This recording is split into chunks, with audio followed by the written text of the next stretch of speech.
பறவைங்க இன்னும் அனிமல்ஸ் இவங்கெல்லாம் இருந்தாதான் நம்ம வாழ முடியும். இவங்க இல்லாம நம்மளால வாழ முடியாது. இந்த உலகம் எல்லாத்துக்கும் சொந்தம். தேனி ஏனோ அழிஞ்சா கூட இந்த மகரந்த சேர்க்கை இல்லாம போச்சுன்னா உலகம் அழிஞ்சிடும். சின்ன குழந்தைங்களுக்கு என்ன பண்ணும், பர்த்டே வந்தா 2 மரம் நட வைக்கணும். அந்த மரம் வளரும் போது அந்த குழந்தைய அழகா வளரும். வெளியே இருந்து என்னென்ன மாதிரி உதவிகள் சொல்றது? ஏன்னா இப்ப நாங்க வரும்போது கூட ஒருத்தவங்க வேர்க்கல்ல வாங்கிட்டு வந்தாங்க. நான் உதவி யார்கிட்டையும் கேட்கறது இல்லை. பண உதவிலாம் எதுவும் யார்கிட்ட. ஏன்னா 15 வருஷமா நான் பண்ணும்போது மற்றவங்க உதவி இல்லாம தான் நான் பண்ணியிருந்தேன். இப்போ திடீர்னு வந்து நான் உதவி இது கூட அது கூடன்னு கேட்கறது எனக்கு பிடிக்கல.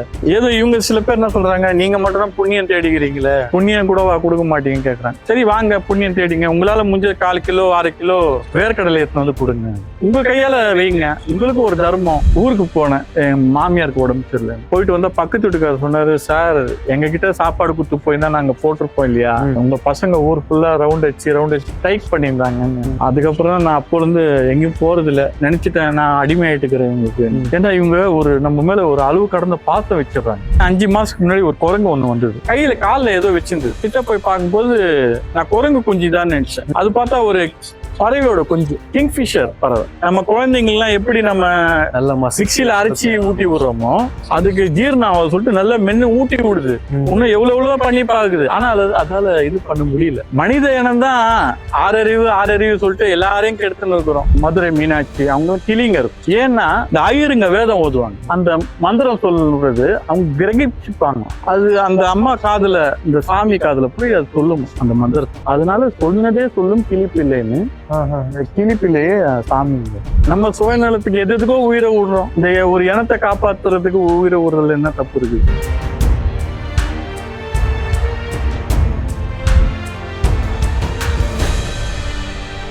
வணக்கம் சார். வணக்கம் சார். பார்க்கவே ரொம்ப ரம்மியமான ஒரு காட்சியா இருக்கு சார். ஏன்னா சென்னையில இந்த மாதிரி ஒரு விஷயம் பார்க்கறது ரொம்பவே அதிசயமான ஒரு விஷயம் தான் சொல்லணும். ஸோ ஸ்டார்டிங்ல நீங்க எப்படி சார் உங்களுக்கு இன்ஸ்பிரேஷன் ஆச்சு? ஒரு 15 வருஷத்துக்கு முன்னாடி நான் மொட்டை மாடிக்கு வரும்போது ஒரு அம்மா காகத்துக்கு உணவு அளிச்சிருந்தாங்க. அப்போ அந்த அம்மா மாசத்துக்கு ஒரு தடவை போடுவாங்கன்னு நினைக்கிறேன். நிறைய காகங்கள் வந்து சாப்பிடணும். அப்போ எனக்கு ஒரு சின்ன சேஞ்ச் வந்தது. என்னடா இது, பறவை இனத்துக்கு நம்ம சாப்பாடு கொடுக்க மாட்டேன்றோம் சொல்லிட்டு தான் நான் டெய்லி இதுமே ஆரம்பித்தேன். அது காலப்போக்கில் பார்த்தீங்கன்னா கிளிங்க நிறையா வர ஆரம்பிச்சேன். கிளிங்க ஏன்னா இது ஒரு சேஃப்டி ஜோன். அதனால இங்கே கிளிங்க நிறையா வராங்க. புறாக்கள் நிறையா வராங்க. புறாக்கள் ஒரு 500 புறாக்கள் வருது. சரி, இப்போ இவ்வளோ விஷயங்கள் செய்கிறீங்க, இதுக்கான நிதி அப்படிங்கிறது நிதின்னு சொல்றத விட நம்மளுக்கு தேவையானதை நான் கம்மி பண்ணிக்கிறேன். இப்போ ஆடம்பர செலவு எதுவும் பண்றது இல்லை. இப்போ என் ஒய்ஃப் இருக்கிற, நானும் இருக்கிறாங்க. ஆடி கார்ல போகணும், பென்ஸ் கார்ல போகணும், பிராண்டட் யூஸ் பண்ணணும். அந்த மாதிரி ஆடம்பர செலவுகள்லாம் நான் கம்மி பண்ணிட்டு இவங்களோட உணவு பற்றாக்குறை தீர்த்து வைக்கிறோம். ஏன்னா பறவைங்க இன்னும் அனிமல்ஸ் இவங்கெல்லாம் இருந்தால் தான் நம்ம வாழ முடியும். இவங்களை அழிச்சிட்டு நம்ம ஹியூமன்ஸ் இருக்கணும்னா இந்த உலகம் எல்லாத்துக்கும் சொந்தம். அது ஃபர்ஸ்ட் நம்ம புரிஞ்சுக்கணும். இவங்க இல்லாமல் நம்மளால வாழ முடியாது. அட்லீஸ்ட் ஒரு தேனி ஏனோ அழிஞ்சா கூட இந்த மகரந்த சேர்க்கை இல்லாம போச்சுன்னா உலகம் அழிஞ்சிடும். இதெல்லாம் மஸ்ட் நம்ம குழந்தைங்களுக்கு சொல்லி தரணும். இந்த இனத்தெல்லாம் நம்ம வாழ வைக்கணும்னா நிறைய மரங்கள் நடணும்.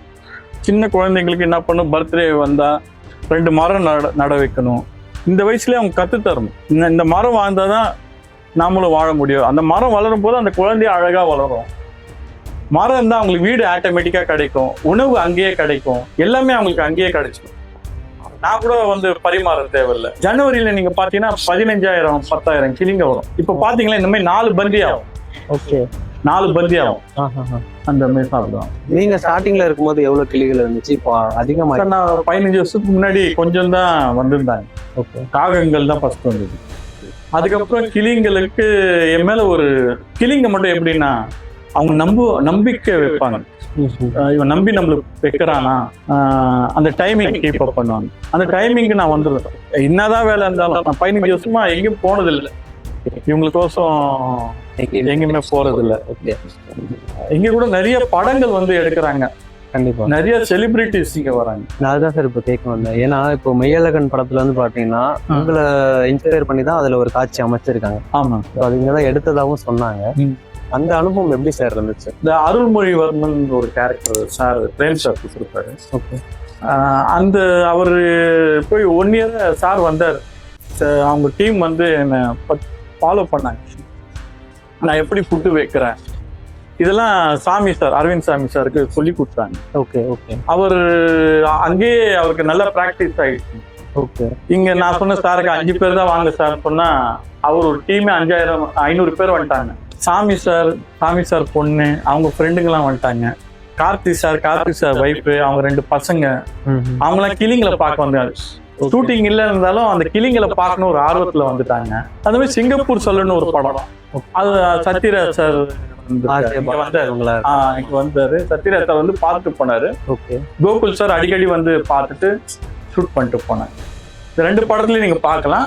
அதே மாதிரி நிறைய ஷார்ட் ஃபிலிம் நிறைய எடுத்திருக்காங்க, ஆனா பேர் தெரியாது எனக்கு. இப்ப நீங்க சொன்னீங்க 15 வருஷமா இந்த இது செஞ்சுக்கிட்டு இருக்கேன், எங்கேயுமே வெளியும் போனது கிடையாது அப்படின்ட்டு. அது மிகப்பெரிய ஒரு சொர்க்கத்துல இருக்கிற மாதிரி இருக்குதுங்களா ஏவன் சார்? கடந்த 15 ஆண்டு காலமா இப்படி ஒரு சேவை செஞ்சுட்டு இருக்கேன்னு சொல்றீங்க, அதுவும் இடைவிடாமல் ஒரு நாள் கூட கேப் விடாம செய்யறேன்னு சொல்றீங்க. ரொம்பவே ஆச்சரியமா இருக்கு சார். எப்படி ஒரு நாள் விடாம இவங்களுக்கு இவ்வளவு கஷ்டம் இருக்கும்போது பறவை இனம் இவ்வளவு மரங்கள் எல்லாம் நிறைய கட் பண்றத பார்த்துட்டு, சரி இவங்களை ஒரு வாழ வைக்கலாம், இவங்க வாழ்ந்தாதான் இந்த குழந்தைங்கலாம் வாழும். கண்டிப்பா நம்ம சுயநலத்துக்கு எதுக்கோ உயிரை விடுறோம். இந்த ஒரு இனத்தை காப்பாத்துறதுக்கு உயிரை விடுறதுல என்ன தப்பு இருக்குது? போற வழியில எதோ போகுது, நம்ம உயிர் கண்டத்துக்கு எல்லாம் போகுது, கணக்கே இல்லாம போகுதுங்க.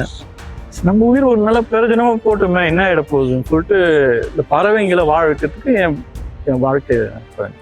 ஒரு நாள் கூட இது வரைக்கும் மிஸ் பண்ண இல்ல சார், மிஸ் பண்ணதில்லை. அப்படி நான் ஒரே ஒரு வாட்டி மிஸ் பண்ணேன். போட்ட 2வது வருஷத்துல ஒரு வாட்டி விட்டுட்டு ஊருக்கு போனேன். என் மாமியாருக்கு உடம்பு சரியில்லை. ஓகே. போயிட்டு வந்தா பக்கத்து வீட்டுக்காரர் சொன்னாரு, சார் எங்ககிட்ட சாப்பாடு கொடுத்து போயிருந்தா நாங்க போட்டிருப்போம் இல்லையா, உங்க பசங்க ஊர் ஃபுல்லா ரவுண்ட் அடிச்சு டைப் பண்ணியிருந்தாங்கன்னு. அதுக்கப்புறம் நான் அப்போ இருந்து எங்கேயும் போறது இல்லை, நினைச்சிட்டேன் நான் அடிமை ஆயிட்டுக்கிறேன் இவங்களுக்கு. ஏன்னா இவங்க ஒரு நம்ம மேல ஒரு அளவு கடந்த பாசம் வச்சிடறாங்க. நம்ம எடுத்து வைக்கும் போது நீங்க ஒரு விஷயம் சொல்லியிருந்தீங்க, அவங்க அந்த டேபிள் படி போட்டதான் சாப்பிடுவாங்க, இல்லைன்னா சாப்பிட மாட்டாங்க, அவங்களுக்குள்ளே சண்டை போட்டு போயிடுவாங்க அப்படின்ற மாதிரி. அது எப்படி சார் அது பழகுனாங்க? இப்போ நீங்க ஸ்கூல் போறீங்க, ஒரு வாரம் போகும்போது ஒரு இடம் பார்ப்பீங்க. கண்டிப்பா அந்த இடத்துல போய் இடம் பிடிச்சிப்பீங்க. அந்த இடத்த யாரும் உங்க ஃப்ரெண்டுக்கு விட மாட்டீங்க. இல்ல விடுவீங்களா? விட மாட்டேங்க. விட மாட்டேன். அதை பேக் போட்டு வச்சிருங்க, டே இது என் இடம், நீங்க வரக்கூடாது. அந்த மாதிரி தான் அந்த பசங்க. இது சாப்பாடு என்னோட இடம், இன்னொருத்த நீ வந்தீங்கன்னா உனக்கு எனக்கு பெரிய பிரச்சனை அவன் சொல்லிட்டு அந்த அழகுல கடிப்பாங்க. ஆமா, அதுக்கோசம் என்ன பண்றேன், அவன் சாப்பிட்டு போனங்க நீங்க இன்னும் சாப்பிடணும். ஒரு வெயிட்டிங் ரோப்பு, எப்படி நம்ம ஹோட்டல்ல வெயிட் பண்ணுவோம், ஆமா அந்த மாதிரி நீங்க மேல தொங்கிக்கின்னு வெயிட் பண்ணிட்டு காலியானவொடனே அந்த இடத்துல போய் உட்காந்து சாப்பிடுவான். நிறைய கிளிகள் வந்து பாத்தீங்கன்னா அவங்க அழகால சாப்பிடாம கையால எடுத்து சாப்பிட்டுட்டு இருந்தாங்க. கையில அது கால் அவங்க. ஓகே. ஆமா, இறக்கைகள் தான் அவங்களுக்கு கை. ஓகே. அவங்களுக்கு கால் தான். ஒரே பறவை இனம் தன் காலால சாப்பிட்ற இனம் கிளிகள் மட்டும்தான். ரீசெண்டா மாநகராட்சியில கூட ஒரு பிரச்சனை ஒன்று ஆகுது, கிளிகள்லாம் வளர்க்கக்கூடாது, தனிப்பட்ட முறையில யாரும் வளர்க்கக்கூடாது, சுதந்திரமா இருக்க வேணும் அப்படின்னு சொல்லி. கிளிகள் வந்து எனக்கு தெரிஞ்ச வரைக்கும் அதிக அறிவு இருக்கக்கூடிய ஒரு பறவை இனமா நான் பார்த்தேன். ஏன் அப்படின்னா, நம்ம குழந்தைகள்ட்ட ஒரு விஷயம் சொல்லி கொடுக்குற மாதிரி திரும்ப சொல்ற மாதிரி கிளிகளும் அந்த மாதிரி சொல்லலாம். மற்ற எந்த பறவைகள்ட்ட அந்த மாதிரி. ஏன்னா கிளிகள் அந்த காலத்துல நீங்க சாமிங்கெல்லாம் பார்த்துக்கலாம். ஆண்டாள், முருகர், அது மாதிரி நிறைய மதுரை மீனாட்சி, அவங்க கிளிங்க இருக்கும். ஏன்னா சொன்னதே சொல்லும் கிளிப்பிள்ளை.